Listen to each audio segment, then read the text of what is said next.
பொடுகு நிறைய பேருக்கு பிரச்சனை. இந்த பாருங்க, இதான் வில்வ மரம். இந்த வில்வ மரம் இருக்க, இங்கே பாருங்கள், இதுதான் வில்வ மரம் இலை. பார்த்துட்டீங்களா?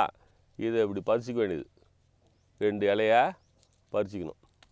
இப்படி பறிச்சிக்கிட்டு இந்த வில்வத்தை நல்லா வச்சு அம்மியில் அரைக்கணும்.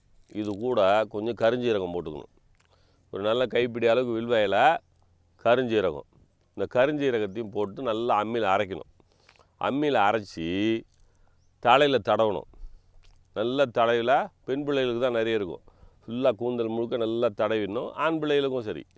தடவி 20 நிமிஷம் வெயிலில் இருக்கணும். அந்த பிள்ளைங்க வெயிலில் இருந்து வெந்நீரில் குளிப்பாட்டிடணும்.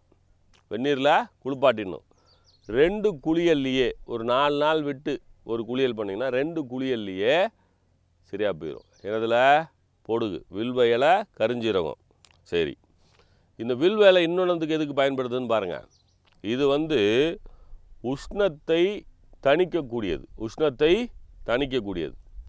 இந்த வில்வ இலைக்கு நிறைய பேர் கொஞ்சம் புத்தி பேதலிச்சிருக்கும், சித்தப்பிரமை பிடிச்சிருக்கும். இதை நல்லா அரைக்க வேண்டியது. நல்லா நையை அரைச்சி இங்கே தலையில் இப்படி வச்சுக்க வேண்டியது. இப்படி வச்சு இப்படியே தட்டணும்.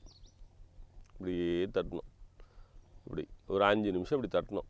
இப்படி தட்டினீங்கன்னா அப்படியே இந்த சாறு இறங்கும். ஒரு 20 நிமிஷத்துக்கு பிறகு வெந்நீரில் குளிப்பாட்டிடணும்.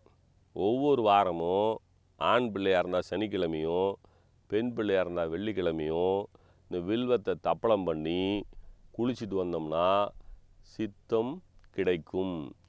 பித்தம் தெளிந்து சித்தம் கிடைக்கும். இந்த சித்த பிரமை போயிடும்.